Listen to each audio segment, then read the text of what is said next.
And we are live. This is your brother, asarimhotep, with the Madhu Mandela Institute for the Advancement of Science and Culture.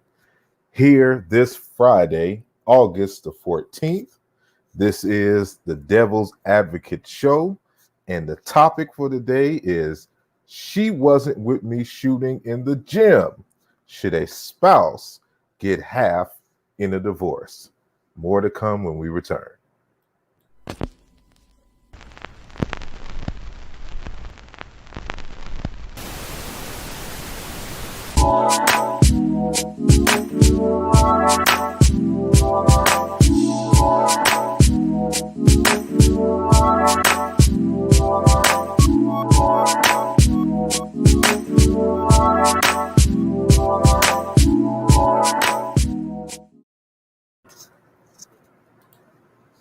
Welcome, everyone.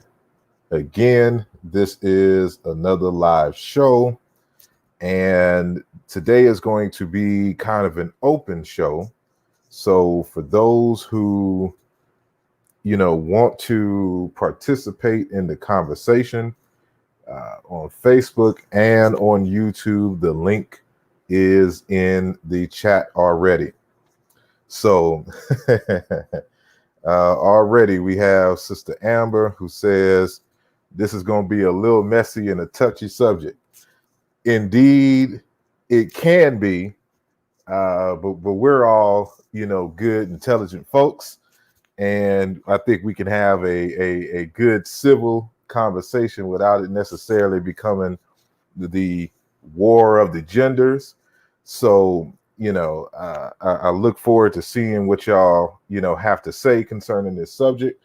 But, all my male friends, well, at least the ones who I know in contact, that said they not touching this subject with a 10-foot pole. And, I can understand because they're all currently in a situation or married.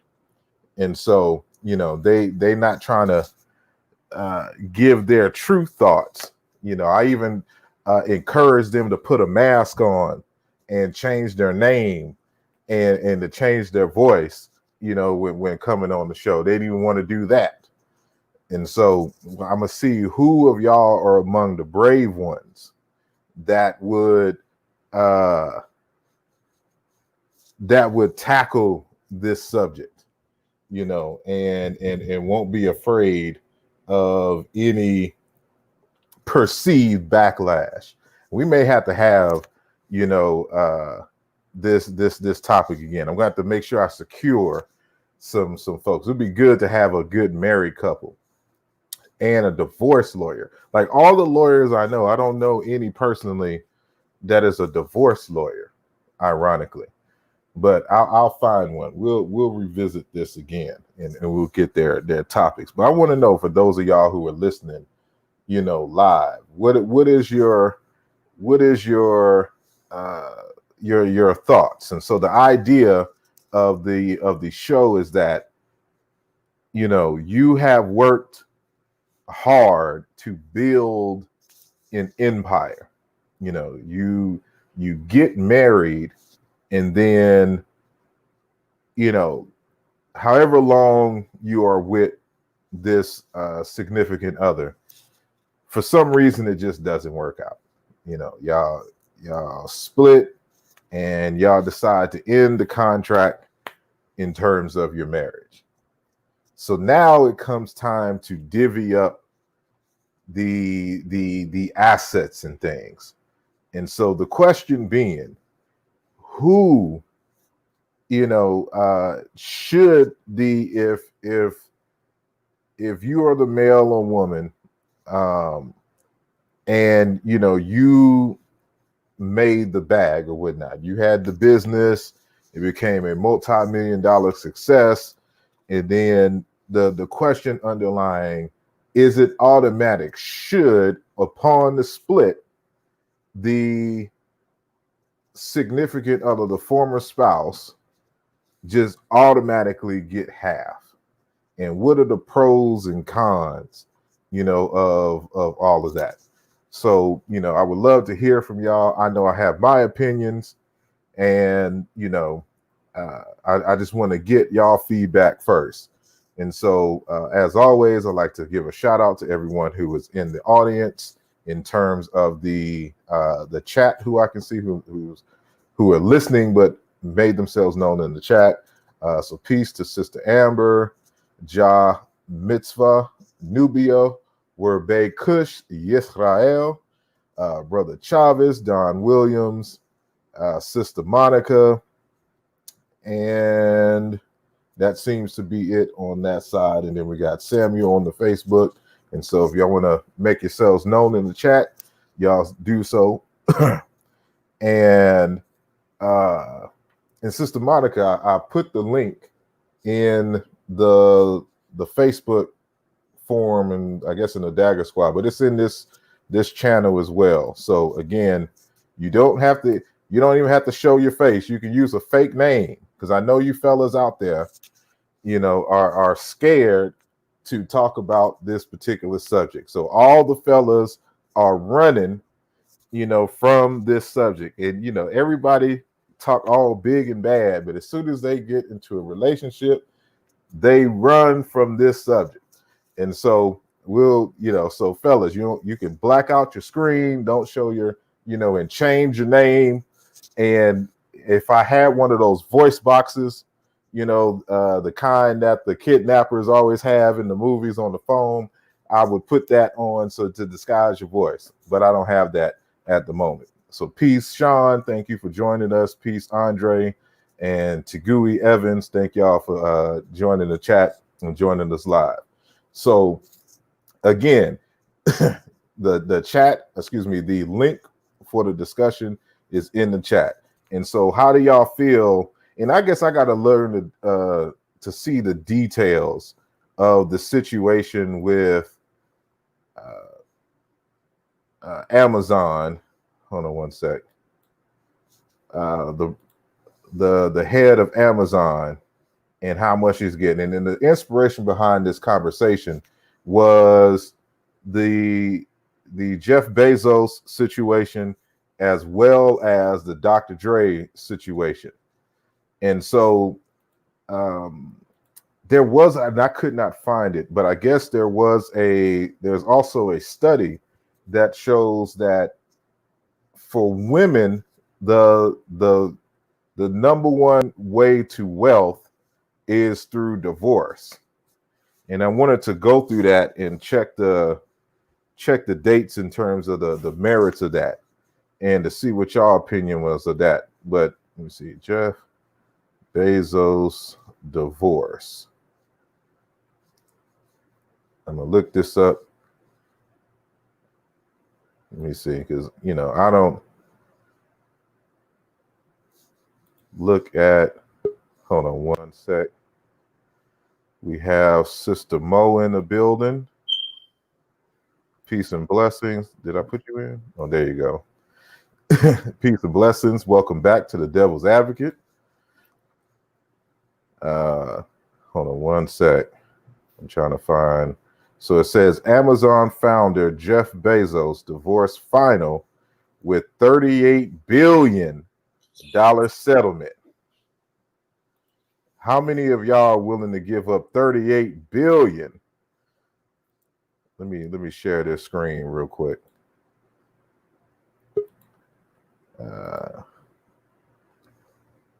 Hopefully y'all could see that. We have Sister Amber who joined us. See, I know the women gonna come through. The men, they ducking with their tails. Don't want to deal with this. So here's just this one. So 38 billion. Is that how much is? Well, I think he's like close to 200 billion, or at least was 200 billion as a result of the COVID. What's the date of this article? July the 6th. Let me see. Jeff Bezos and Mackenzie Bezos announced a split in January. Jeff Bezos retains a 12% stake in Amazon worth $114.8 billion. So that let me see. If it's official, no. A King County, Washington judge on Friday signed an order formalizing the separation. That's set the stage for the transfer of some 19.7 million shares of Amazon.com incorporated to McKinsey's name. The Bezos announced the split in January. That 4% holding is valued at 38.3 billion, enough to place her 22nd on the Bloomberg Billionaires Index, a ranking of the world's 500 richest people. So she just, as a way of divorce, by way of divorce, just netted basically almost 49, almost 40 billion. And so I want to get your thoughts. Does she deserve that just for being, saying his wife, or what y'all take? And I don't think the article said if they had a prenup or not. I'm not even sure if the prenup would actually do something. I'm not sure how long they were married. Yeah, that's Because I one think the the thing prenup, I want to know. How long? doesn't work after a while. So what do y'all think on the panel? Give her money. I think she should get half. If it's not, Let me see if is that me? I need to go out and come back. the couple filed divorce in 2012 after 26. Can you hear me? Sorry. In their trial 2 years later, Can you hear me? Sorry. hold on, let me mute my mic and see if that's. I can hear you. Let me. Yes, I can hear you. I guess smoke. Hello.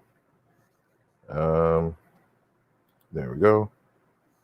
I don't know where Sister Amber went, but if you're still listening, Amber, I did. I don't know if she heard me, but I could hear her. I could Right. hear you. But you were about to say, Mo, maybe she'll come back in. So come back in, Sister Amber, if you are listening. Okay. I was gonna say, if it wasn't anything established in the beginning, that would to any other arrangement or agreement. Yeah, that's her mic Okay. giving the feedback. So we'll just If she got her pause. YouTube open, if she got YouTube open, it would give the feedback. Yeah, Sister Amber, if you have another device or YouTube open, like on a phone or something to that nature, make sure that it is muted, when you have your mic unmuted. But go ahead, Sister Mo. Right. I was gonna say, if it wasn't, if there was no rules established in the beginning or along the way, then why not? Half is appropriate. It's like the norm, you know. I think So, anything other than would be.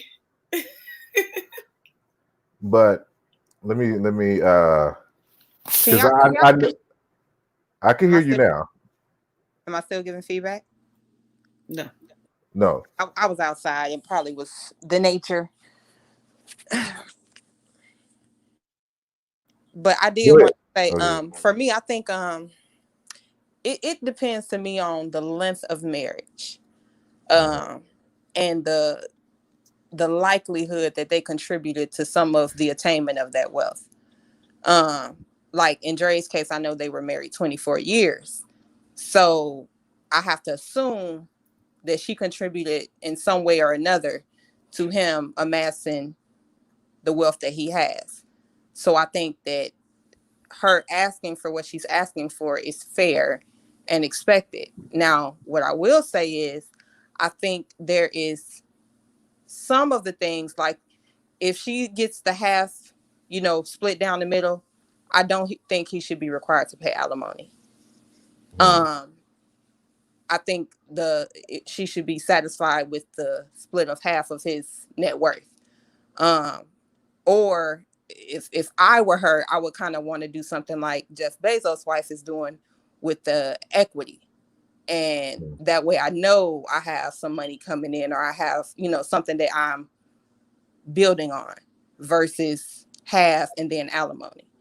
The Bezos thing, I don't know how long they were married, but the equity thing, I think that's a no-brainer. I don't Yeah, think it's with that. yeah. I just looking at it, I'm thinking that it was just like a straight.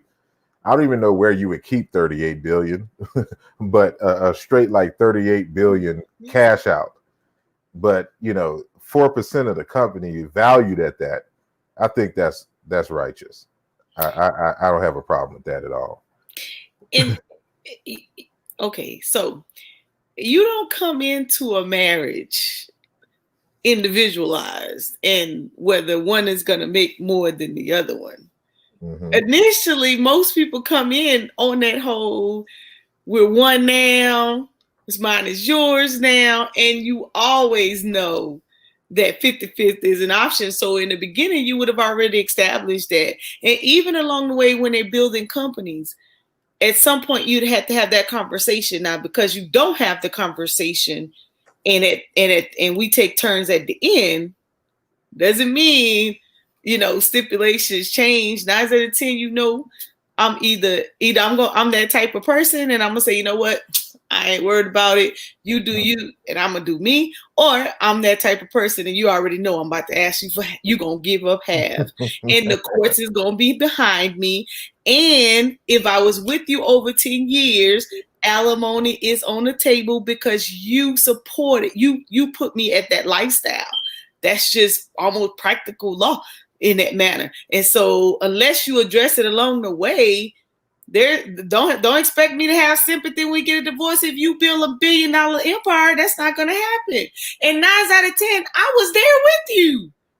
But does being there with you automatically, because during that time, me playing the devil's advocate, during that time, you were benefiting, from that. So let's take this. I'll ask this question to both of you. It's a kind of a yes or no answer. Is marriage a business? Yes. Yeah. Okay. So just like in a business, let's say that, you're an employee at some big company or whatnot. And as a result of you working at this company, not only do you get compensated for the work that you do, in terms of a salary and bonuses and stuff to this nature, but you had access to this gym that they had on the campus. You got the unique parking space. You got discounts at Delta Airlines. You had access to certain, discounted dividend stocks and this and that. All of these different perks that come with existing in the job. But you decide to leave the job. Should the job continue to pay or like give you a severance pay or something just for leaving because you severed the relationship with that job? And so is the expectation that, I'm accustomed to a certain lifestyle working at this company. With that, could I use that defense at the place to get more money, out of them because I decide to end that relationship? Well, yeah, because it depends on why the relationship was severed.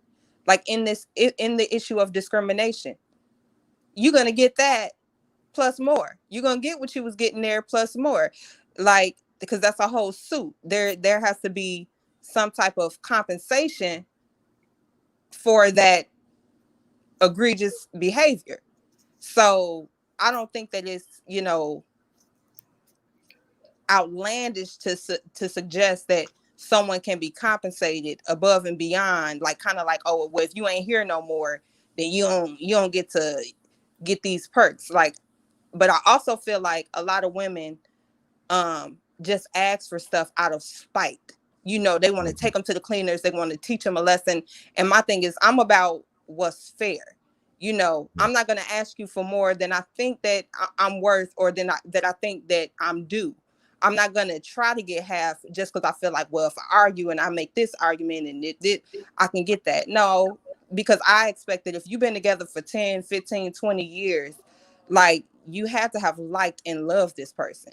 So why would you want to torment and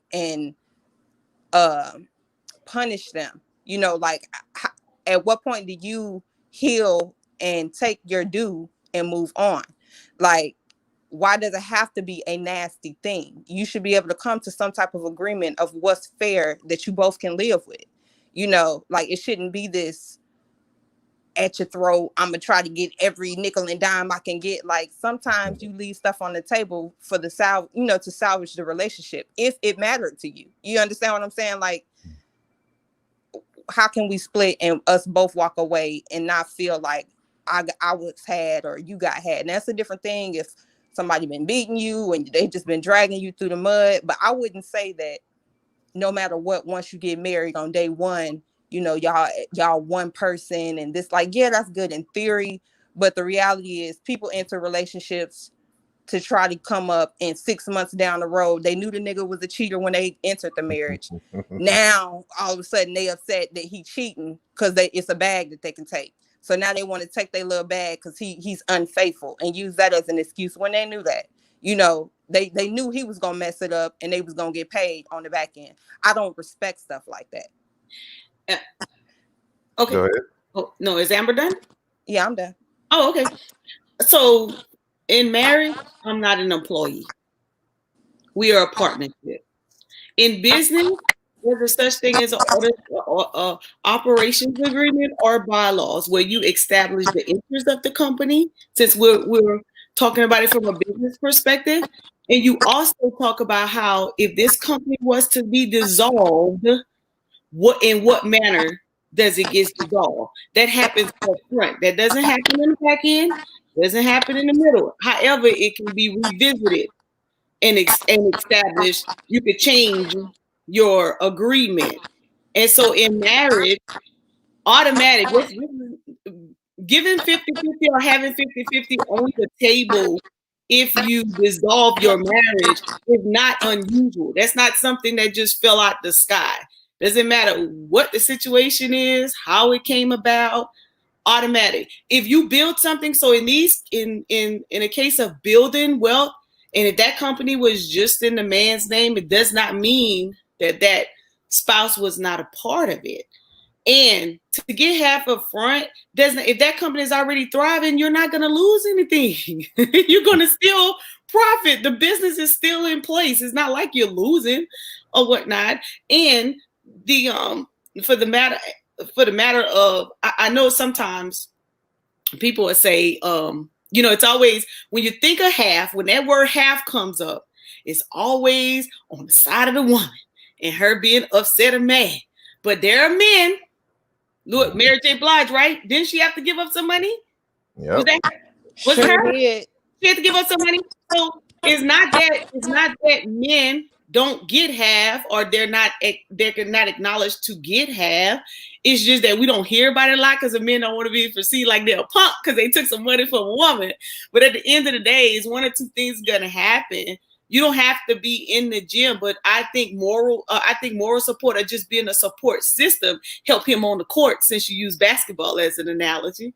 I think that being that person for whatever time period. And if I want to get technical with it, because I have a military background, once you go 10 years in a day and you still with it, you consider divorcing after that, 9 out of 10, him or her, you're giving up half, unless unless one of y'all just get caught slipping on that divorce decree or whatnot. In reference to alimony, sometimes if you take the half up front, sometimes the court or the judge may not rule for you to get alimony too. Sometimes they'll say either or. But at the end of the day, that's my word. I'm sticking to it. Probably why I'm not married yet, because that conversation happens in the beginning.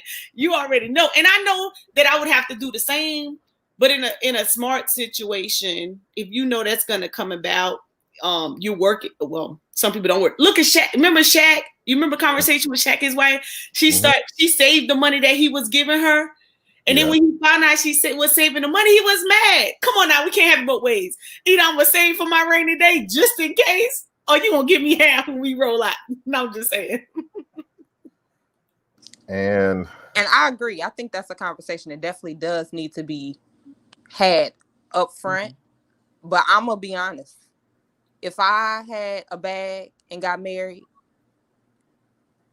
I don't mind giving you half, but you gonna get half of what's established after this point. Not before it. What I came in this marriage with, I'm leaving out with. So anything that you can get half, but you're not gonna get half of anything I had prior to us entering into this marriage. You're gonna get half of anything that comes from this marriage. You can get half of that. I don't mind that. I can agree to that, Amber, because you could secure what you had prior to. You would have to secure that in some type of trust with that written up that way in order to make that happen. But I can agree to that point. I'm sorry, we taking over the show. Go ahead. No. I just wanted to say to Sister Kiri in the audience that I don't appreciate you agreeing with my guest. So if you agree with Sister Mo one more time, I'm going to have to ban you out of the chat. Any of the sisters in here, just play it. But I'm sorry, you can finish your. Okay, yeah, I love my sister Amber. She's a phenomenal person. It's good when you have two sisters and you get along to have almost opposite ends of the spectrum. It's really a good conversation. It makes for good conversation. But I definitely could agree to that, Amber. I remember when I was going through the PhD program, and I used to always say I was supposed to go to marry this person. I used to say, hey, that if I get that PhD, it's gonna say Monica Lamb. It's not gonna say Monica such and such, right? And it was like, what? But what happened? I was like, I didn't earn it with you now. Period. But given what you said earlier, and this is, like when I used to have this discussion back in the day, in my late teens and early 20s, of course, all of the women, was all for, automatic. It should be half, it should be more. Because I I had to deal with so-and-so for this bitty, until, women start becoming business owners and started making bags. Then when, you had your, because this happened, I think, with not only who else besides Mary J. Blige. Well, I didn't know about the it was another female. Is another music artist. Speculating Wendy Williams may end up having to pay her guy out. I think they were speculating. And I think as well, what is her name? The singer from back in the day. She, of course, we know she done made her bag way before this dude. She's out of Detroit. Detroit. Crap. And this is she may have came out. I think she came out really in the 80s, but she's out of that 70s, 80s. With the short hair. How it is, her face is in my at the front of my head, but it's black or white? She's black. Anita Baker, that's right. OG Gorilla said it right. Anita Baker. She had to when her divorce, had to give up a whole lot, in it. And so that changed everybody's mind. See, people wonder why what's her name? Oprah Winfrey ain't getting married. See, now, and so you see a lot of folks just kind of look on YouTube for these kind of like these alpha male, conversations going on.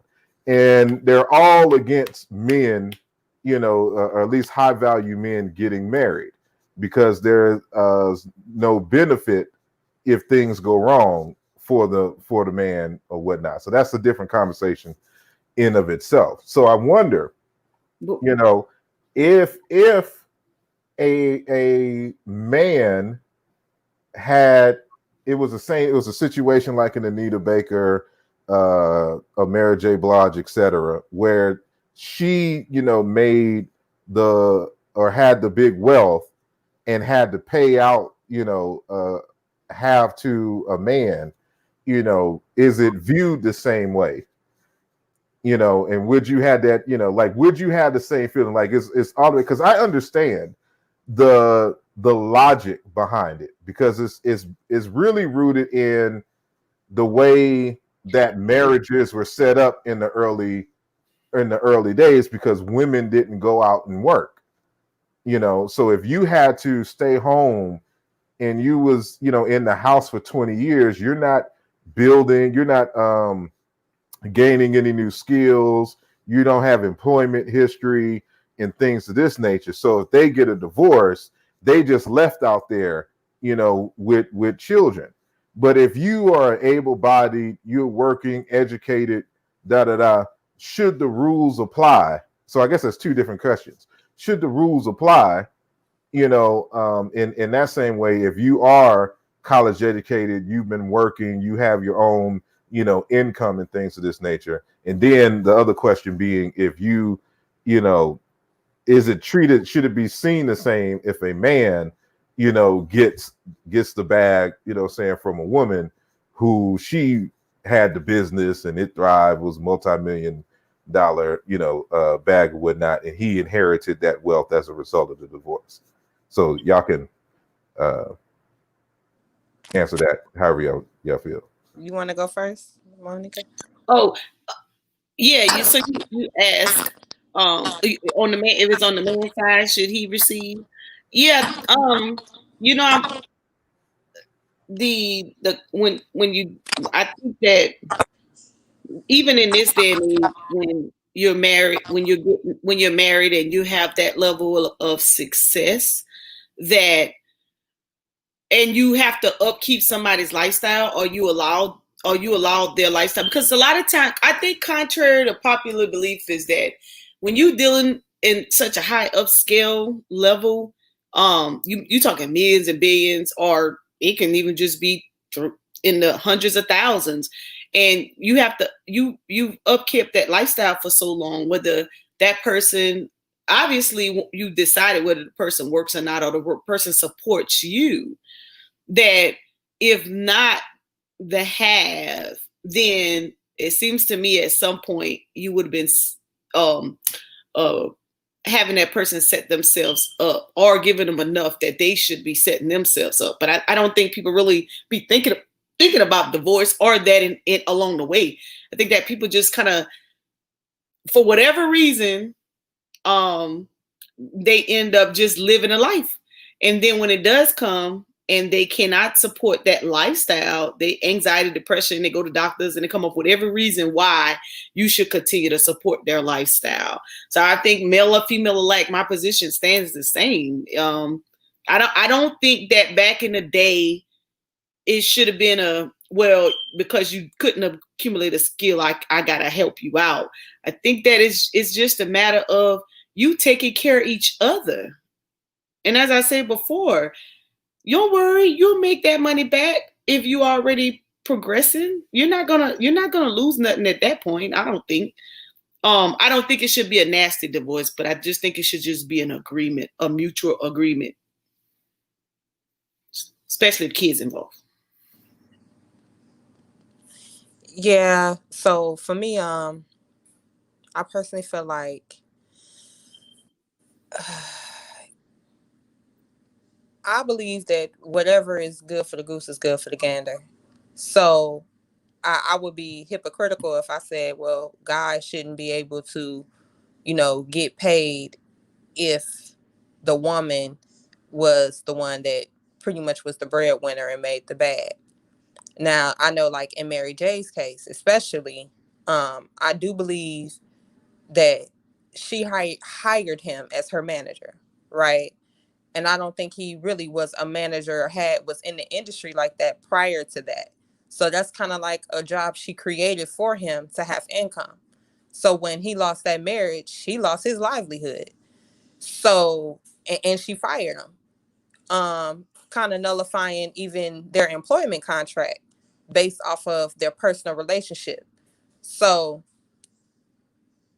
I think it was definitely right and fair in that situation, because whether or not you feel like, oh, well, she just gave him a job, she was trying to help him out, but at the end of the day, yeah, you're right, she gave him a job, and she voided that contract based off of her personal feelings of their personal relationship, and that's something you have to consider when you enter into that type of agreement. That can you still handle the professional relationship if the personal relationship goes bad? So Yeah. I think that was a right decision that the judge made in that case. Now, as far as them getting alimony or supporting the lifestyle, like I said, I don't think it should be like outrageous, but I can understand the reasoning behind it. And not even just then, even now. Just imagine you putting in years of hard work and building something together. You share this home, you share these cars, you share these bank accounts. Like, so who should get the short end of the stick? Like, who should come out and have to rebuild? At the end of the day, if anything, I would want us to leave on equal footing. I don't want to have to rebuild my entire life because I was divorced and you were the breadwinner. And so now I'm just asked out.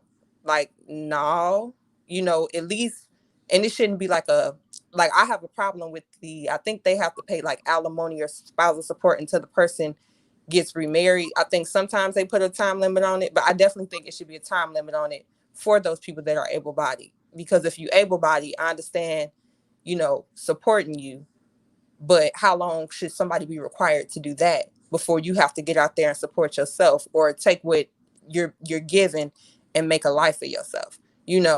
That's new and separate from what we established prior. So that's my feelings on it. I knew someone who got it. They knew they was getting ready to get the divorce. So when he knew that he was going to have to give up half, he quit his job, drew everything out the 401k. So by the time the divorce became final, oh man, you talk about somebody was upset. Mm-hmm. Oh, so the girl, she was just like, you know what?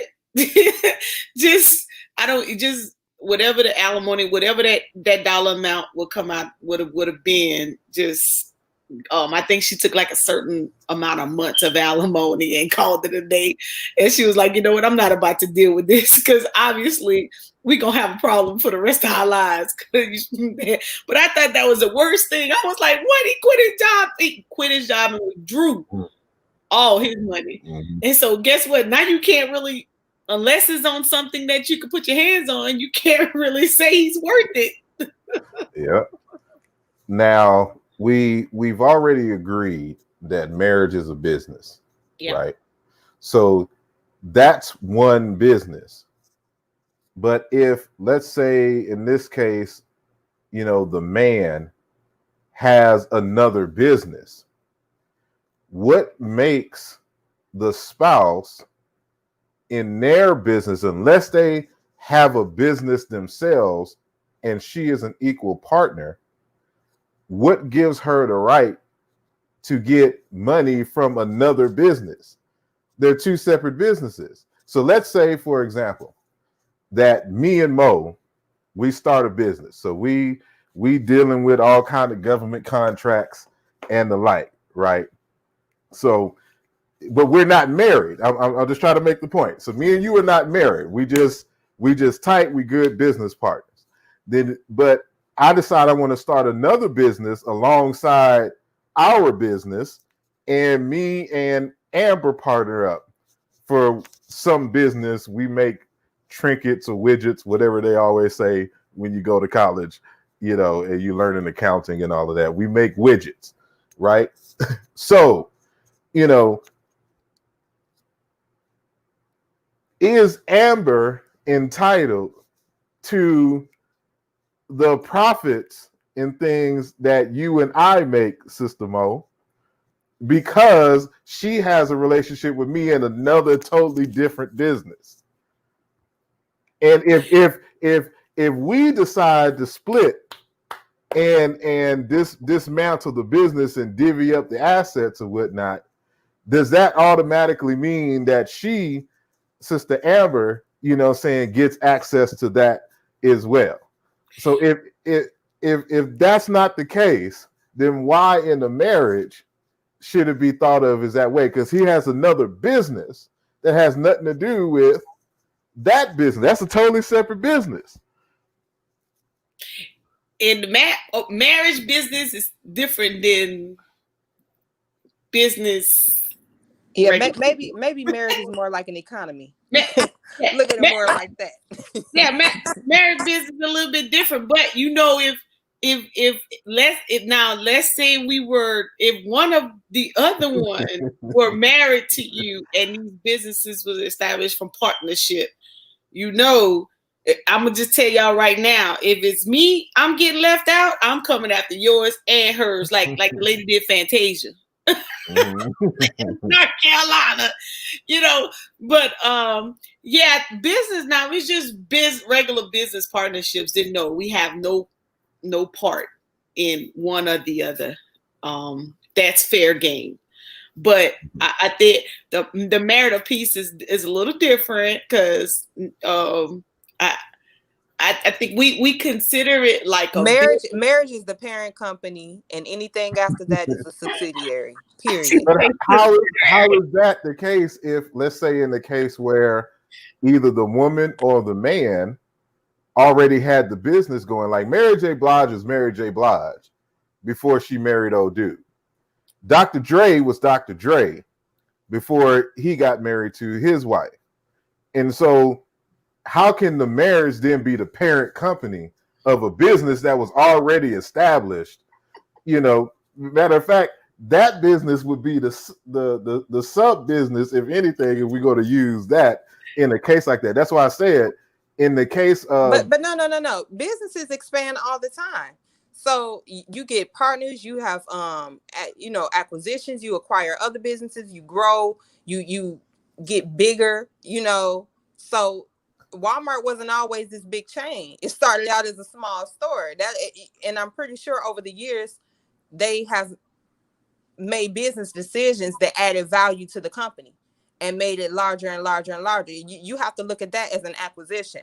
Okay, let's say he was a business or she was a business, but then they had these different acquisitions that strengthened their business, and you cannot discount that. You just can't throw that away.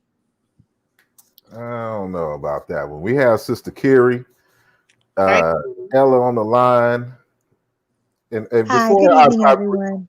Before I bring her on, fellas, y'all are disappointing me all kinds of ways tonight. Y'all let all the sisters come in here and give all the points, and y'all just cowarded in the chat room, in the videos. But just wanted to say that to the fellas. Go ahead, Sister Carrie. Well, I was actually waiting for a brother to show up, but no one did, so I figured I would go ahead and dial in. So your analogy about the business, this is the reason why people file different sorts of businesses. There are corporations, LLCs, DBAs, et cetera, sole proprietor. If you are going to enter into any type of business, you need to have protection for yourself. So if this man decides to start a secondary business and does not take the measures to protect himself, that is not the primary partner, the foundational partner's issue. They are owed what they are owed regardless. And I was listening earlier. I think that one factor that has not been brought up, there are studies that show that men shorten the life expectancy of women, and women extend the life expectancy of men. Like, there's data to support this from Harvard, UCLA, the National Health Institute studies, like there's journal entries. And so this has been proven, like there's data. So if women are extending the life expectancy of men, it's not that women are just showing up and like, poof, your life is better. What is happening is that women are bringing something very specific that is not really quantifiable in court or on paper, but they are bringing something to men's lives that cannot be replicated by anything else than a woman. So if you have a man who's hustling and grinding and he's trying to start, let's say, a real estate business, right? And his wife is there to support him. Maybe that's by cooking healthy meals. Maybe that's driving the children to basketball practice and ballet and soccer and football. She's doing things within the home and probably also working a job as well. But she's doing things in the home that are allowing them to keep funds in that home so that he can pour those funds into the business, as opposed to hiring a nanny, hiring a housekeeper, hiring, outside help to do the things to run the household. And I think that sometimes is not taken into account in this conversation about should the woman get half. I do believe what's good for the goose is good for the gander. And I think you can flip the conversation. And if we're going to say that women can get half, men should get half too. But then there's also, legislation that needs to be looked at to make sure that that actually does happen. I'm trying to find my article because I did a lecture earlier this year dealing with should men be the primary breadwinner, and there was a number of stories that showed that this concept of a man being the quote unquote breadwinner is very recent in human history. And it really started around in the industrial age in the late 1700s, early 1800s. And as a result of that, they also did a number of studies that shows that actually men's health declines as a result of being the breadwinners. And so I'm gonna let y'all continue to copy, but I'm gonna find it and I'm gonna post it up here. I'm trying to find on this other computer, this lecture that I did. Those studies may have said that they declined initially, but all of the data within the last 50 to 60 years has supported that men's lives are extended. And even if, men being the breadwinner is more of a recent idea, it is still the reality overall. Well, first of all, we know white, males make more than everyone, but the structure is that, men typically make more than women. Black women are starting to, within the last 20 years, 25 years, earn more. But because of socialization, there's still an idea that even in households where women are earning more, that the woman still needs to play, a very specific role of support in that marriage.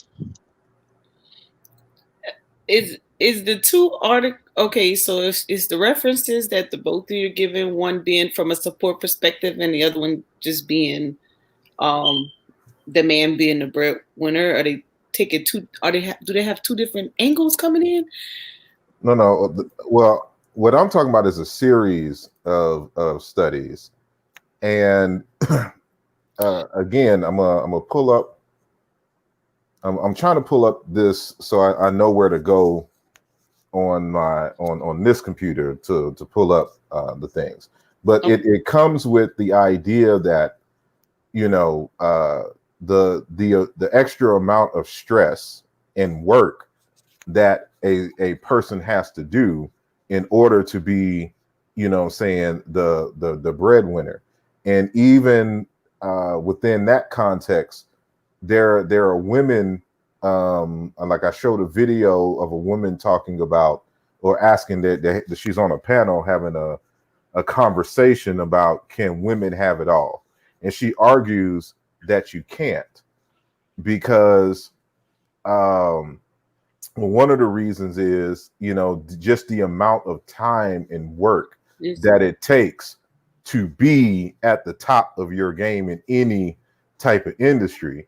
in that if you are, you know, saying a woman trying to do this, you sacrifice a lot, especially if you have children. And so, because you're not going to spend time, you know, with your children that way. That's why those rich folks have those nannies and stuff to this nature, because they are working, you know, saying at the top of their game. And so, a good book to get is The Way We Never Were: American Families in the Nostalgia Trap by Dr. Stephanie Kuntz. She used to teach at U of H too. But I'll let y'all continue. I don't know if it was Mo or Amber who had something next, but go ahead. You want us to continue the conversation in reference to the man being the breadwinner, or just whatever in your thoughts. Yeah, just whatever okay. your thoughts. You know, depending on what was just said. Oh, okay. So, it is an well, let me say this. My head goes off to a mother who works and have children and supportive of their husbands as well. That's work. It's a lot of time and it's a lot of work, and especially if you're not raising your kids to contribute, or if your spouse doesn't contribute as well and so, boy, then you definitely deserve half, if not more, or whatnot, because it is a lot. It's work, but I think women who do it and they do it well, they do it because they take pride in how they go about their day and how they arrange everything in their family, and for it to work the way it does.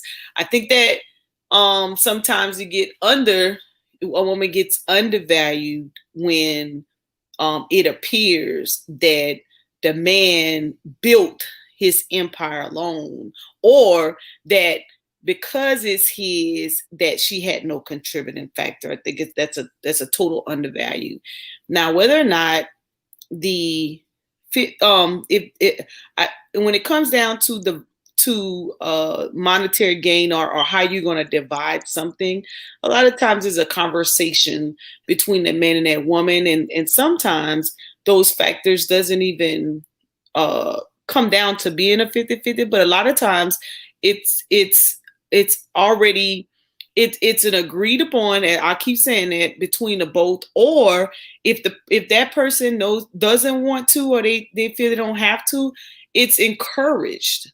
I've said amongst a few people who's been in divorces, and sometimes the person, one or two other the one either are hurt so bad, or they just, you know what, I just can't go on, you just do you and I do me type of deal, and the half is not even a factor. A lot of times when I hear about the 50-50, it's with celebrities. Sometimes in just modern day individuals who get divorces, one is so pissed off that they just leave and do their own thing, or the others say, you know what, just make sure you contribute enough to take care of your kids.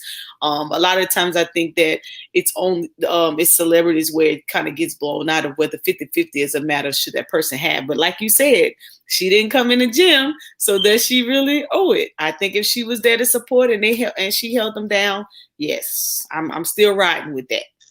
Mm-hmm. Sister Amber?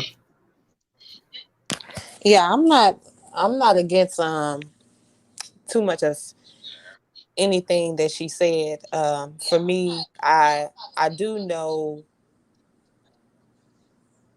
when it comes down to someone who actually has some degree of wealth, and that other person that doesn't really have it, it always seems to play out that it is offensive to bring up a prenup or an agreement.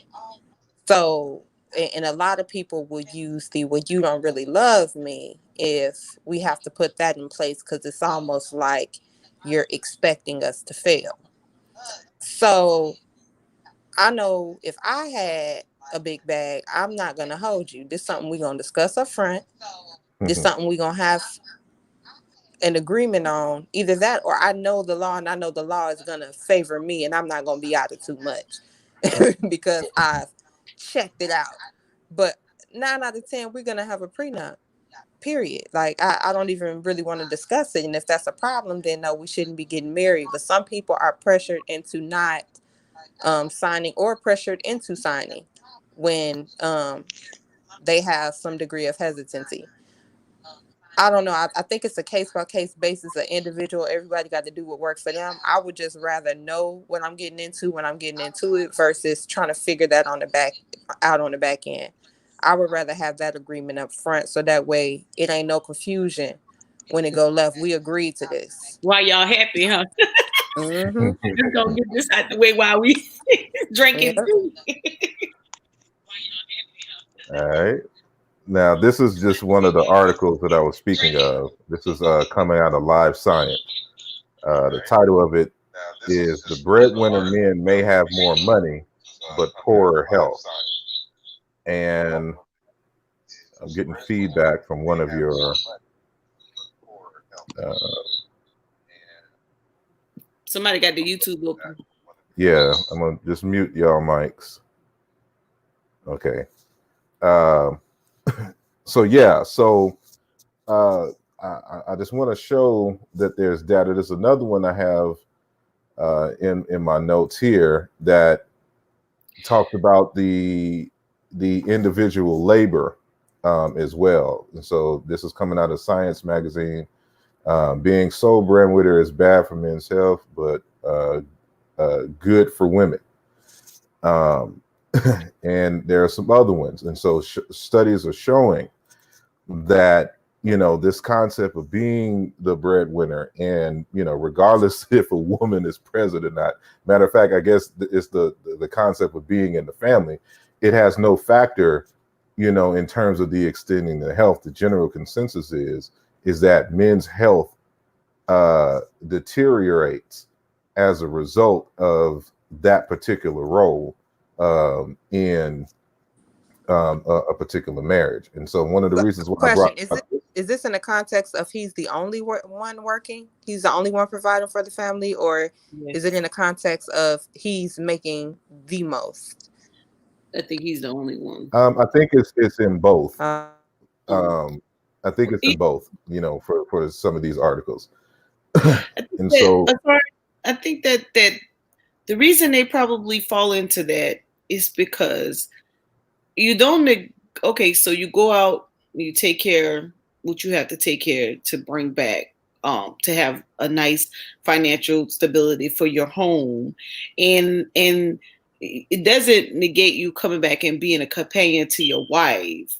To me, I think they fall into this whole stressful category. It's because when they come back, you have some responsibility there too. You don't just you don't just get to go make the money, and then because in that case, then we're not really married. You just kind of the person who takes care my living arrangements, so to speak. And so to come back and to have to be a companion, probably weighs in the brain, because now you got to do both. You got to come, you got to love on me, and then you got to do that too. And you may not be up for it. Now you want me to be that caring person, and it's all about you, and then it's nothing about me when you get home. I could see that being very stressful, because I want that time too, and you may not have that mental capacity because you've overindulged at work all the time.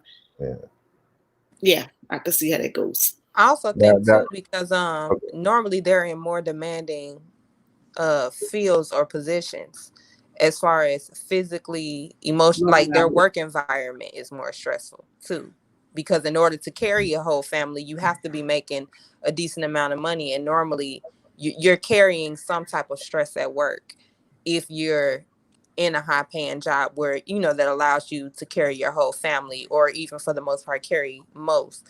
So that stress from your job and your work environment, coupled with stress and anxiety at home, even if you, like they said, even if they have more money, just because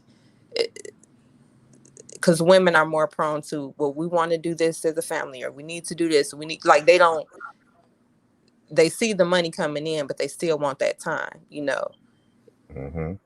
Now the reason that that information was brought up in the previous lecture, it was kind of in a different context, but I wanted to show that the Western conceptualization of marriage is totally different than what you have in many other countries, especially in indigenous African societies.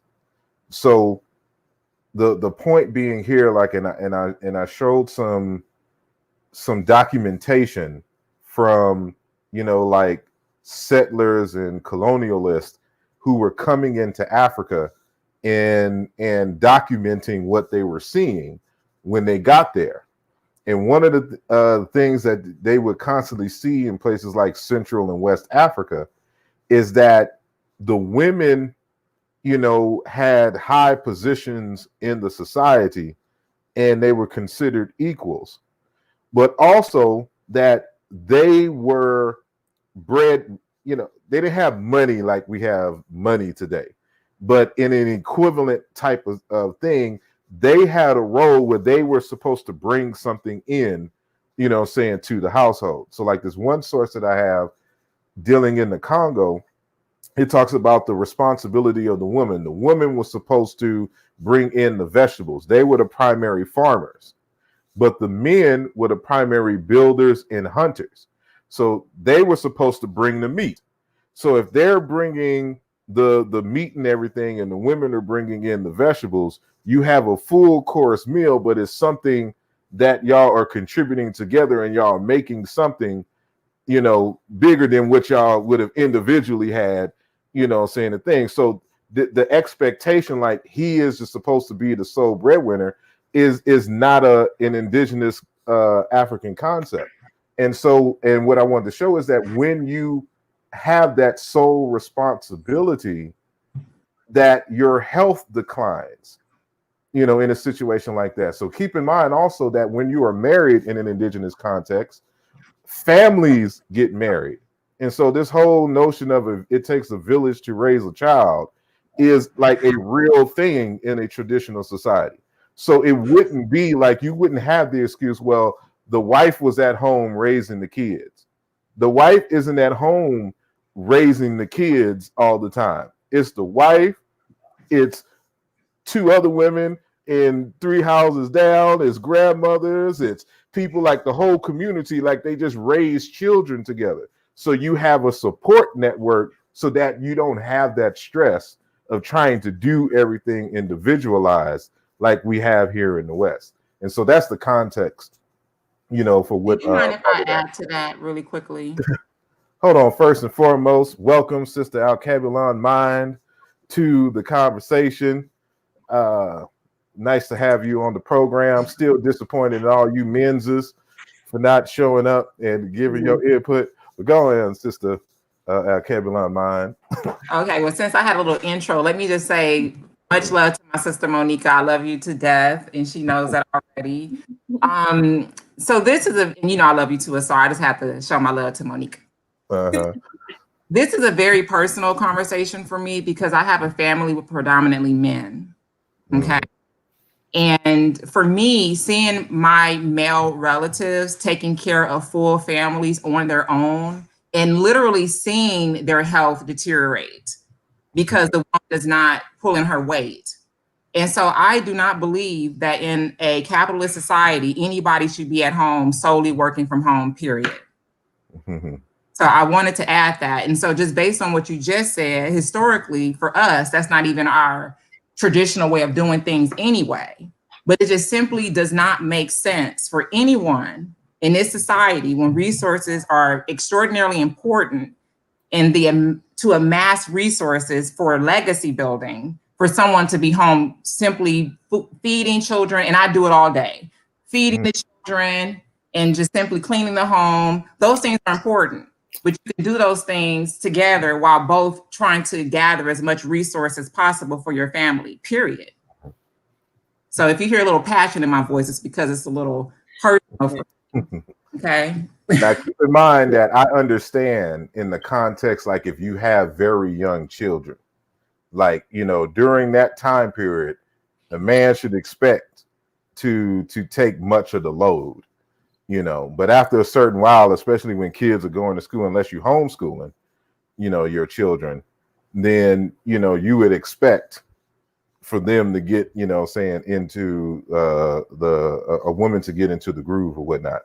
But outside of that, before we move forward, what is your take on the primary subject in terms of if in a divorce, whoever the spouse is, automatically, getting half if one person just happens to,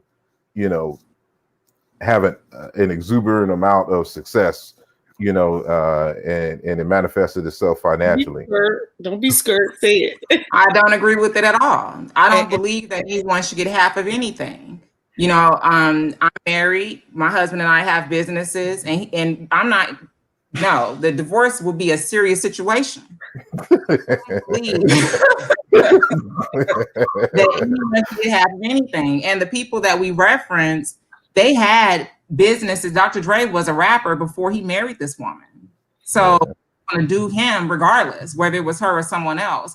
I think that to a large degree, anyone, I'm speaking mostly about women because there's very few men that do this because like Monica was saying earlier, first of all, they're embarrassed to even admit that they're getting alimony or something from a woman. But I think people in marriage need to stay on top of their finances. I think to some degree, if you want to incorporate the fact that they are a support system, maybe 20%. Okay. If we want to try to put some, try to quantify it to some degree, what they provide in the relationship to assist in this person in their success. I think that to a large degree, they need to have maybe some sort of, clause in these, I don't want to say the bylaws of the business, but some aspect of the contracts of the business, or maybe the spouse get a certain percentage of the business. But this is something that requires you to stay on top of your finances throughout the marriage, where you're continuously agreeing to whatever the financial situation needs to be. Just like, anybody knows you have to decide on what you need to do if you pass away. You're constantly thinking about something you don't want to think about, but it's a part of life. So the possibility of divorce, you want to stay on top of your finances, maybe 20% to the person that's going to go with less, or maybe a portion of the business where they continue to have some money, but not to just simply get 50%. That's ridiculous to me.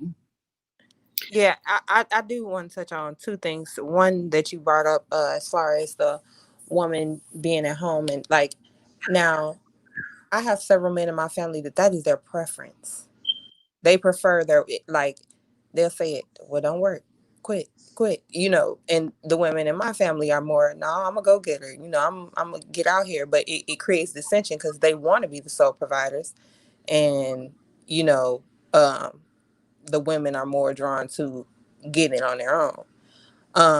So that's one of the things. Like, it's not always like, for me, I can't do it. I just don't have that much faith. That's too much power for me, for one person to have over me. So me personally, I can't do it. The other thing I want to touch on is I definitely agree as far as the business. Now for me, if you start a business, hello? We here. Oh, okay. If you start a business and we're married, I don't like dead weight around me, and I don't want to be nobody's dead weight. So I'm invested and I'm helping build this company. But how I ensure that is acknowledged is I'm definitely going to have some type of equity in that company. Point blank, period. That's going to be established, like you said, in the bylaws, in the establishment, that I have some ownership in this because I know I've invested in this. Now, Dr. Dre was Dr. Dre before he entered. And like I said, I have no problem with people keeping what they came in with. But it's hard for me to believe that he was married to an attorney and she didn't give him no legal advice. That she didn't contribute anything to the different things that developed during the course of their marriage, the different businesses he's established during the course of their marriage. I find that hard to believe. Now, I do feel like as an attorney, you should have been smart enough to know that you need to be somewhere in that paperwork. But if in the event that she didn't do that, I don't think that the argument can be made that was just his and she didn't assist. I just can't believe that.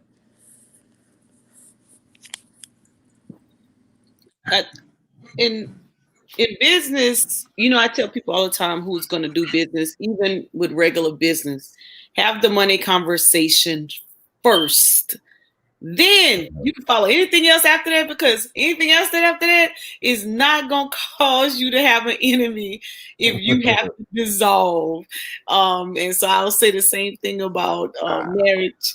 I'm delighted to see my sister, just so you know, a little background. We go way back. She came down to speak to an event I had in the Carolinas before. So that's where the love comes in. And you treated me like a queen. So I'm anything you ever need, you let me know. Yeah. COVID-19 won't let us be great, but I had some great things lined up, great things, even for us all. But and I think the money conversation is always taboo. Finances is always taboo when it comes into relationships and come to business, and everybody knows I'm like a stickler with the finance side. So y'all know I'm getting half, if not more. And if a girl get in my way, I'm getting yours too. So I'm telling you up front, don't even think about it. Like, I'm not ready. And look, when Fantasia had that, when that lady had that case against Fantasia, I went looked at him. I was like, oh, that's a factor. Oh boy, somebody's in trouble. But no, I just really think that the finance, one of the things that sticks out a lot in this conversation is the agreement, the conversation you have up front, coming up with a plan in the beginning. And I think sometimes, people always point fingers at me because I said love comes after. I can learn to love you later, but we're gonna talk about this money. And I'm right there with you. Whether it's personal, whether it's in the business, because I know what's the biggest problem. And the love is usually not. Sometimes it's either because that person got disrespected so bad, they just mad. And then they go after your money. But so that's what I want to kind of touch on based upon what you just said, because we know that for a fact that everyone is all good and lovey-dovey and rational and reasonable at the beginning of the relationship. But when it comes time for divorce and talking about children, then it's all emotions. And this is what leads to these, drawn out, heavy, nasty, I should say, the divorces and things of this nature. And so I don't see, in a context like that, people being just rational, at that time, because, you're divorcing because 9 times out of 10, at least in your perspective, the other person hurt you in a way that you could not reconcile. Like it was some ongoing disagreements, and it's not like in a just a regular business where you can chalk it up to that's just business, but you got emotions involved. Y'all done seen each other naked and all other kinds of stuff, and there's also other vulnerabilities that were shared between y'all. So yeah, this is personal, and so one of the things. I'm sorry. Go ahead, Mom. I'm sorry. No. I'm just saying that it's kind of shaky there. So can we guarantee that the person is going to be rational? In if it is to dissolve. But go ahead. I think to a large degree, we need to start demanding that we grow up and be mature in relationships, because one of the things we have to be clear about is that you can have love without marriage. I know that people have religious reasons for getting married, spiritual reasons, and/or etc. But in my opinion, my humble opinion, marriage only brings a financial commitment. You can have a long-lasting relationship and be extremely happy without the marriage. The financial commitment is what comes with the marriage. And so ultimately, finances should be the easiest thing or the most difficult thing that you're still able and willing to talk about. That has to be at the top of the list. Yes, because I know it's a lot of women that their main thing, because I used to be a part of a group where they discuss various relationship topics, and this came up because a lot of people try to say it's about love while they get married. And I'm like, well, you can love somebody and like that has no bearing on how much you love them. So there's like, well, if something was to happen to them, then I wouldn't get this and that. So I'm like, so it's that security. It's that, Period. you want that paperwork. So you can make sure you get what you're supposed to get when they go on. So how can you be afraid to have this type of conversation when you know in the back of your mind that your reason for committing is to ensure that you get that financial compensation in the event something happens to them? I would even add, Amber, to the fact that I think that it shows the highest level of accountability to someone you claim to love if you're financially committed, because those, again, are resources. And so when you are in a relationship, you're not only to them, but whatever comes from the both of you. And adding to both of you guys' conversation, so I think I was having a conversation last weekend with some men, and they said women aren't taught to be wives. I would say that having a conversation on managing funds, managing money, and how you go about that. A lot of times that's what brings the heartache and headache in. When I'm going to make a decision about dating, being in a relationship, or even marriage for that matter, I'm automatically looking at where's your financial discipline. Mm-hmm. Because your financial discipline, whether you have it, you don't have to have it now. However, if you were able to sustain and you're working for something, maybe you just need that extra person to come and help you get there. Then if you have financial discipline, then you're going to be able to sustain it and everything else. And I think a lot of times the conversation of how you discipline yourself with finance. I was just talking to somebody about credit cards, and he was like, "Oh, what you mean you didn't get one? Everybody had one." And I'm like, "Where's your discipline? You didn't need it." So when it comes to, I think when in this conversation about, if a person can receive 50%, 20%, or 10 or 1 for that matter of a financial empire that you built for yourself, if that person's mismanagement of finances, then I can see the definitely reason of why they would not, because you mismanage. And I think when people build dynasties on financial empires from a financial perspective is to transfer wealth, but to stand on the shoulders of and continue it, not to just be dead at the stop and you get it and you spend it and then there's life ever after, and then you can't account for it. Like, I hate when people get lump sums of money for whatever reason, and they say, "Oh, why did you spend all that money?" Well, you can't miss nothing you never had. What the hell you can? Well, first and foremost, it's a very selfish point of view, because as African is, your focus is the children coming after you as well as their children and so on and so forth. So if you're saying that, I could have had a great time if I had spent it, that means you have nothing to spend. If that's all you could have done to have a great time, you have nothing to spend. Sit home and watch whatever channel of satellite that you choose. So it's a lack of responsibility. And so if you have two adults that cannot have conversations on a regular basis about finances, you have two immature individuals that should not be in a relationship, period. And sorry, you brought up something earlier about having a village to help. I grew up with that concept, and it actually went on somewhere after me. Everybody want to bring their kids to daycare. Daycare costs more than you bring your little cousin. But a lot of these, some of these fans, some people say, well, it's because the woman want to work. No, we working because what you getting paid is not, you ain't gonna make it on. So we both gotta contribute.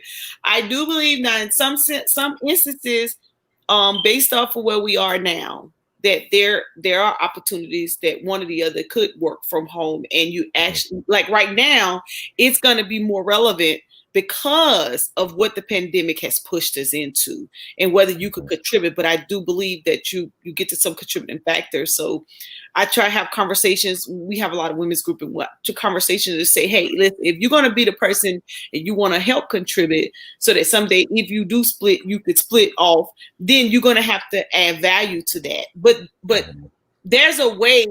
So like where I'm at, I don't have to go to work because I can contribute because I did that in the earlier years, but somebody taught me that.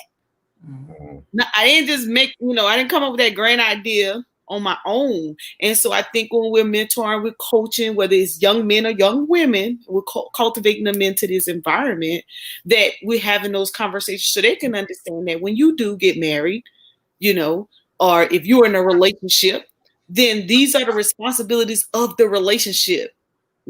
It's not taboo.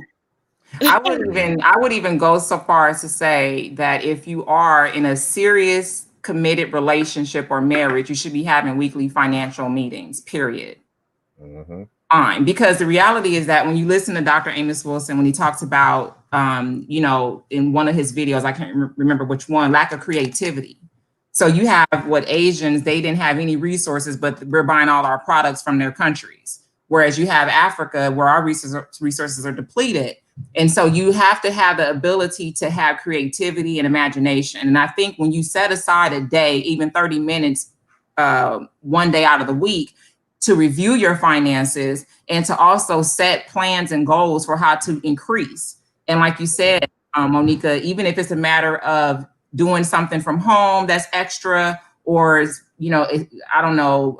doing something that expands your talents, whatever it may be, but there's no reason at all whatsoever for people of African descent to not have what they need and not have above and beyond that. If you're managing your finances well, if you're with another mature adult that you can have these conversations with, and if you're meeting weekly about finances and goals to keep your finances in check, first and foremost, and to add to that for nation building, for legacies. With that piece of Dr. McEwen, she was on the first show of The Devil's Advocate. She says women are paying once divorces happen. Mary J. Blige, Sherry Shepherd, and other professional women. It is no longer just men who are paying. Please address this. We did address this towards the beginning of the program. So I just wanted to let you know, Dr. McEwen, that we did. And I think another person who we forget in a situation like that, what's her name that's married to Dwayne Wade? Oh, Gabrielle Union. Gabrielle Union. So her first marriage, she was hit with that, and so she made sure that, in this marriage, it was the prenup that she had a prenup for her, and of course he had a prenup for her. So you wanted to make sure that, she didn't have to divvy up them assets. And so, so even with that said, well, I guess, Sister Al-Kavilon, you're already married, but if I don't know if Amber is married, but I don't believe she is, and Sister Mo. So if a brother comes and he's everything that you want, he has the financial resources, he has the character and everything, and he wants to marry you, do you bring up, are you requiring a prenup for that marriage or not? I'm not requiring a prenup, but I'm having a conversation, because I know one thing that happened to women that don't usually happen to men is that we automatically get looked at that I'm marrying you for your resources. And so you're not going to bring me into a conversation and make it look like that's what it's for. So we're going to have that conversation, because if I get addressed, because it's always somebody outside that comes in that interfere with that relationship based on resources. She's only marrying you because of this. She's only and probably because they don't know what you have or what you agreed to. So I'm having a conversation because I'm comfortable with the conversation. The thing about it is, a lot of guys say, Mo, ain't no man messing with you. But you know what? To be honest with you, the guys I've actually dated, because I have those conversations up front, I've been able to manage money. I've had bank accounts. Oh man, it's crazy. To this day, I probably have access to at least 3 or 4 individuals, but it's because of my integrity. So I can have that conversation, but I can have that conversation because they already know that it's coming because of who I am. I think that initially up front, because I've also learned that I think one of the sisters brought up earlier, I've also learned to have the conversation of debt, what happens when I'm gone, and to plan that out, and who's getting what's going where, and how this actually is going to work. Because what I've done, because I know someday somebody going to sweep me up. I'm going to forget all about this money conversation. It's going to be all about love, baby. But wherever you at out there. Right. But I've created these different insurance policies, right, of equal value of some sort. And I always say, this policy is for family, this policy is for me, and this policy is gonna be for my boo, right? But because I know the conversations around money, I know the breakup and the heartache that it causes when you have to deal with that. The one thing that I pride myself on in a relationship, when I'm talking about money and where we're going to go with it, is that nobody outside of my relationship could come in and declare or discuss what happens with our finances. It doesn't work like that. No lawyer, no judge, no nothing. So you have to be a special kind of dude to be able to say, okay, let's make this happen. And whether it's a week like the sister said, or it's monthly, quarterly, I do budgets every year. Every October is the time frame because I'm used to the federal system. And I go through my finances every year, and I'm constantly looking through every quarter to decide where my strengths are, where the weaknesses are, and where we need to go. I try to share this and teach this to other women as well, especially because men are usually always hands-on and not really sometimes paying attention to it, although we have some good administrative men out there. But normally a lot of time the woman say, hey, all right, it's time to sit down. But I pride myself on doing it up front and throughout. So when you have that kind of behavior, it's a little bit easier. Doesn't mean won't be no obstacles. But Amber said something key in the beginning. Because we discussed it, it's in writing, we don't have to have a big fight in the end, because all we gotta do is pull out the documents and say, hey, remember, we agreed. And then at that point, if one of us want to relinquish on the agreement and say, you know what, you go ahead about your business, take whatever you need to take and keep moving, that's fine. But initially, we can always revisit and have the conversation because we did it up front. So yes, Asar, I'm that sister. We're having that conversation. First date, last date, in between date. Yes. Yeah, and I just pretty much agree with everything she said. I really would hope he would bring it up, because that would let me know that he is really focusing about his business. I would appreciate that quality in him bringing it up. That wouldn't be something I would shun him for or be upset about. To me, that shows me he's responsible, he's focused, and he's about his business. That would be a good quality for him to bring that up. And as she stated, I'm not going to shy away from that conversation. I definitely want to, for me, I agree. I'm more of the, let's establish a prenup. And if down the road, if it all goes left and you decide that you want to part ways, or we decide we're going to part ways and you don't want to honor it, meaning, okay, we got the prenup, but I'm going to throw it away and I'm going to give you this. You know what I'm saying? That's cool. But I'm never going to ask for more than what I agreed to. I'm not going to do that.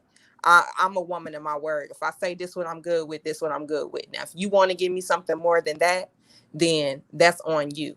And that, to me, that would just show that, unfortunately, it didn't work out, but we got a good relationship. Indeed. Okay. I want to last question. Wait, let me add one more thing before you move on. Is I done forgot. That's craziness. I'll remember later. Okay, this is the last question. Well, I kept in my mind, you done ruined it being married already. But would y'all consider simply doing the Oprah Winfrey and Stedman type situation, to where there's no plans to get married by the state, but y'all are in a committed relationship while still having y'all separate businesses and stuff like that? Even if y'all help each other every now and then, there's not this state contract behind y'all particular union. Could y'all see that, or do y'all want the marriage, the wedding ceremony, the friends and family coming through, having the marriage counseling beforehand, and all that, all the things that you normally associate with the wedding. You know, how do y'all feel about that? And I should say, how do y'all feel about that? And what if the guy who you were really into in the course of y'all dating, he says that's exactly what he wants to do. He doesn't want to get married, but he is willing to commit to you for life, you know, just not to do the state thing. How would you feel about that? I'll be fine with it either way. But I do know now Oprah and Stedman, if if they was to pursue, I done got some friends got caught up with common law. If you act married, they will come after you the same way. If one day you talk about, oh, that's my boo, we married, that's my fiance or whatever, it could be held up in the court of law. So don't fool yourself, Oprah, okay? That can still get you. Now, with knowing that, you'd still be upholding one way or the other. If it comes with, if their relationship is lasting, it brings amongst memories, and we are really committed to each other to go for the long haul, then I don't have a problem with it. I'm not married to a dress or a ceremony. However, because that's the way of the land, you know, so to speak, then I would miss it, and you'd probably hear me communicate about it. So you probably get on your nerves.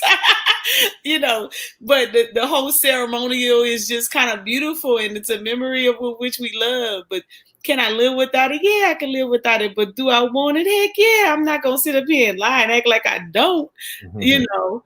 So that's my word. And I'm going to use Dr. News. That's my word, and I'm sticking to it. Yeah, I don't want it. I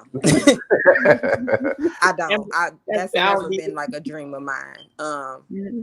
I'm just not that girl. You know, I feel like if we're going to do this, let's go to the courthouse. Let's, you know, and just go on about our lives. However, if he was uncomfortable with getting married, and I felt like this is a lifelong commitment that we're making to each other, he's proven himself to be invested. There are other ways to make sure that you get what you get.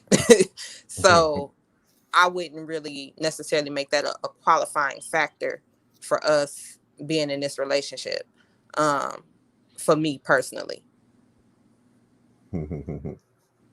So Al Kevin on mine, in an alternate Erykah Badu lifetime universe, how would you answer that question if you went to that situation? Could you be Oprah in this situation and have your Stedman without the actual state sanctioned marriage? I could definitely do Oprah and just be in the relationship. I did find later on in life, after getting married, that there is just a sense of pride that comes with being a wife. It's just a respectable position. And so I think now that I'm in the position, I've experienced it, I wouldn't trade it for the world. But yes, prior to realizing that emotion, I wouldn't have a problem with that. Indeed. Well, I like to thank all of my guests for bravely coming in and tackling, you know, this particular topic. The brothers, I'm disappointed in all y'all who are married and in relationships and don't want to make your position known or whatnot. But I'm grateful. But before you wrap up, oh, go ahead. Can you give us your perspective? Because you've kind of talked around it, but you haven't been like real direct about what your perspective is in the Jeff Bezos or Dr. Dre situation. What's your perspective as a guy? It depends. That's my answer for everything. It depends. But personally, It depends. It depends on your age and what you got going on. Like me personally, I don't think anyone should get married before age 30. And during that time, you need to be building your business, or if you're not deciding to do business, you need to be working on your career to where you can establish yourself in a certain way. And in that way, when you're coming into a marriage or relationship in your 30s, you can justify, first of all, your prenup if you decide, saying to get married and things of this nature. And I think given the times, it just takes longer to establish yourself in many instances than it did back in the day, where you could just graduate high school, go into a trade, and be able to take care of your whole family, with that one income and things of that nature. So, but of course, a lot of us find ourselves in situations, like they may have been married earlier and got divorced in their 30s and have to start over in certain ways. And so it just really kind of depends. And then I just have my opinion on the Western conceptualization, of marriage and how we're going to have to adjust and adapt and rethink, what that means in this new era. And so because I haven't really grasped that yet, in a way that I think that would be fair and workable for everyone involved. Because of course, I can preach traditional indigenous African marriage all day, but they did not, one, live in a capitalist society. Two, they didn't live in population centers that had millions of people at a time. And three, because of the way that we kind of live our lives today, most of us probably don't even live in the same city, or even, if that, on the side of town, where your actual family stays. So this whole concept of the village, being able to take care of, that's kind of difficult in this modern age where we travel, a lot to do business and to live. Some of us go off to college somewhere and decide to stay in that city or move to another city. It's just very different. So I can't, try to bring that wholeheartedly or holistically, into this modern world without some type of adjustments. And that's kind of what I've been, looking at today. But in terms of the half, I believe that, if your wife was truly your partner in business, she deserves half, or your husband, he deserves half. Because y'all really went into business, an actual legal business, and things of that nature. But should she get something if she had her own life, she had her own career, and is able-bodied and such of this nature, but you had a business, especially something prior to y'all getting together, maybe 30% at max, but half, no, I'm not in agreement with that at all. So that's my opinion. So I hope that satisfies or answers your question. But with that said, I'd like to thank everyone for listening.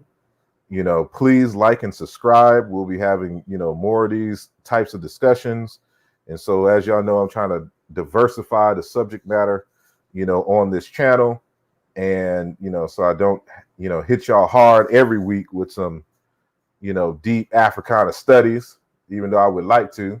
But I talk about other things, and so y'all be privy to these conversations or whatnot. So please like, share, support the channel in any way that you can, and support everything that these guests are doing. I know at least two of them have their own channels and own conversations going. So this is what I'll do.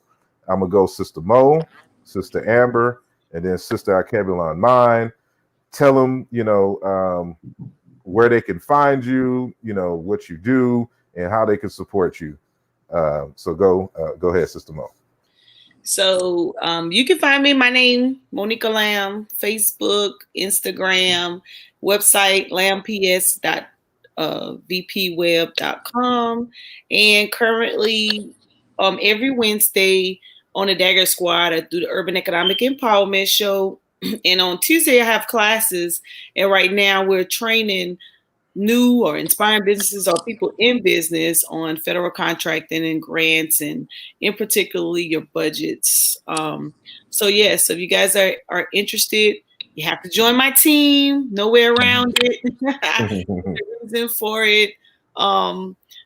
Because team building is very important to me, and I see how, just as with this conversation, to have that finances in order in any relationship, whether it's business partnership or your own individual business, you need to understand how to manage it and know where we're going, because this capitalistic society is throwing us some curveballs.